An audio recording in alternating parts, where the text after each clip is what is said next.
segenap pengurus Kelenteng Jombang dan Bapak Ibu sekalian yang hadir dalam pelaksanaan Cengping 2025. Terimalah salam di dalam Dharma, Namo Samyang Adi Budaya, Namo Budaya, dan salam sejahtera bagi Bapak Ibu sekalian. Pelaksanaan Cengping pada kesempatan ini adalah sebuah pengurus memfasilitasi dari segenap umat Buddha dan para simpatisan yang berada di sekitar kota Jombang ini. Namun ternyata awak yang dikirim ke sini itu berasal dari luar kota juga. Bahkan ada satu tempat itu dari luar negeri juga, yang bisa Cengping, Mana. Ini satu tujuan dan maksud memberi kesempatan kepada umat yang ingin menyatakan bakti dan hormat kepada leluhur yang telah tiada. Kalau biasanya Cengping yang terutama seperti kuburan, ya, untuk membersihkan makam-makam, untuk membersihkan fisik dari makam-makam leluhur, namun dalam penelitian dalam Buddha juga sekedar membersihkan tempat fisik kuburannya, namun yang terpenting adalah melakukan doa berlimpah jasa. Di dalam Sigala Wada Sutta disebutkan kewajiban seorang anak kepada orang tuanya, baik orang tuanya ketika masih hidup maupun yang telah meninggal, adalah melakukan persembahyangan bagi orang yang telah meninggal orang tuanya, yaitu mengirim berlimpah jasa seperti yang kita lakukan pada hari ini dari keluarga-keluarga yang mempunyai leluhur untuk setor nama, ada juga yang setor foto, kemudian ditaruh di tempat yang sudah disediakan, nama tersebut akan digunakan.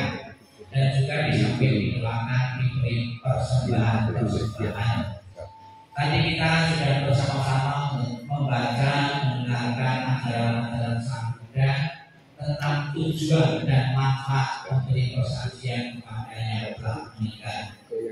Namun Bapak Ibu sekalipun menggunakan istilah persembahan atau persaksian kepada leluhur yang telah meninggal, bisa dipastikan makanan-makanan yang ada di meja leluhur itu juga tetap utuh sampai nanti selesai acara, ya tetap utuh juga.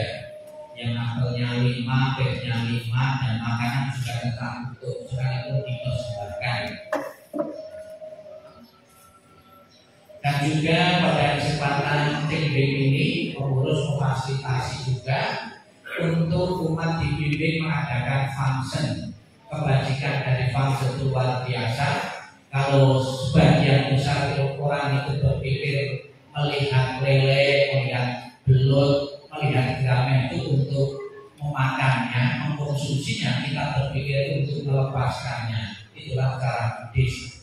Jadi umat Buddha belajar cinta kasih, bukan untuk menangkap, bukan untuk mematikan atau membunuh, tapi melepaskannya. Nilai kebajikannya sungguh sangat luar biasa, maka kebajikan yang besar itu layaklah dikirimkan untuk leluhur kita yang telah tiada. Di beberapa tempat dan juga beberapa guru-guru yang sering saya ikuti di saat pelimpahan jasa kepada orang tua yang telah meninggal, di samping mengadakan doa juga mengadakan function.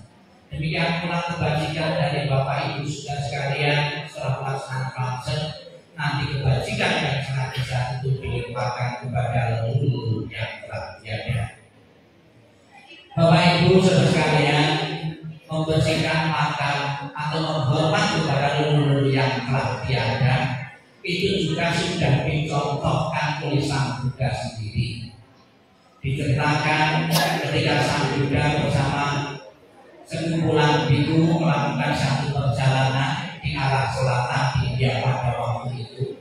Di pinggir jalan ketemu seonggok tulang-tulang. Ketika melihat tulang-tulang, Sang Buddha seketika itu juga langsung bersujud dan beranjani. Di antara murid itu yang bernama Ananda dan biku-biku yang lain itu kenapa sambutan orang yang disujudi, orang yang dihormati kok malu-malunya menyembah, mensujudi, menghormati seonggok tulang-tulang yang belum tahu itu tulang siapa.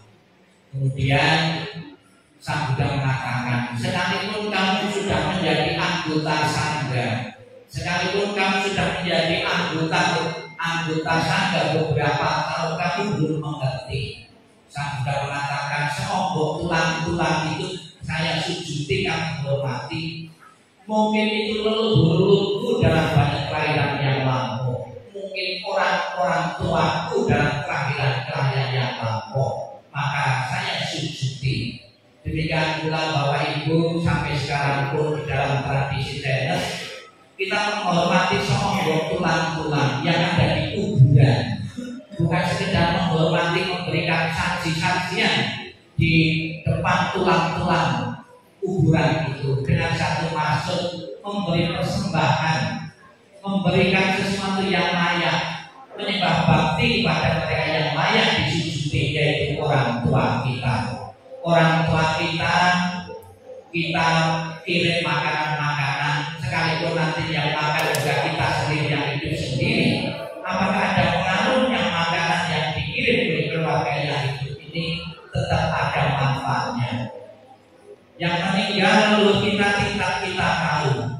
Keluargaku yang masih hidup tetap berpikir, tetap melayaniku, menghormatiku dengan mengirim makanan. Dengan dikirim makanan, dikirim saja itu membentuk kondisi bahagia. Kondisi bahagia Allah itulah yang dengan karmanya sendiri itu mendorongnya, mendukungnya kelahiran di alam-alam bahagia. Sebaliknya kalau ditinggal mati, leluhur pun juga tahu apa yang kita lakukan ini. Kalau setelah tinggal mati, keluarganya tidak rukun, tidak harmonis, itu juga untuk kondisi ketidakbahagiaan bagi leluhur kita yang telah tiada. Dan lebih-lebih di samping makanan, kita juga mengirim doa, membaca doa. Doa-doa tadi yang kita ucapkan tadi betul-betul berguna dan bermanfaat untuk leluhur yang telah tiada. Kita bersama-sama memuji mengagungkan Buddha Amitabha. Di dalam janjinya yang ke-18 Buddha Amitabha mengatakan, barang siapa menyebut namaku, mengulang namamu dengan penuh keyakinan dan berharap untuk terlahir di alam surgaku, dan orang tersebut mempunyai kebajikan, maka aku akan menyebut arwah itu untuk taruh di alam surgaku, yaitu surga Sukawati. Sudah menjadi harapan dan dambaan setiap orang hidup di dunia bahagia sejahtera panjang umur kalau mati masuk surga. Semoga niat baik dari kita semua yang hadir dengan membuat pelimpahan-pelimpahan jasa.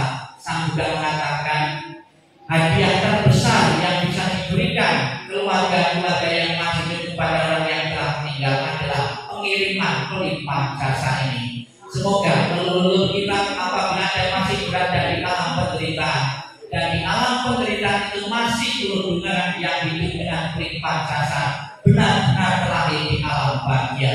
Dan terlahir di alam bahagia memberikan doa restu kepada keluarga yang ditinggalkan untuk selalu mempunyai kemudahan dalam hidup, dalam pekerjaan, dalam bisnis, dalam usaha, dalam belajar maupun keharmonisan rumah tangga. Semoga apa yang jadi harapan kita semua, harapan leluhur kita terlahir di alam surga bahagia benar-benar menjadi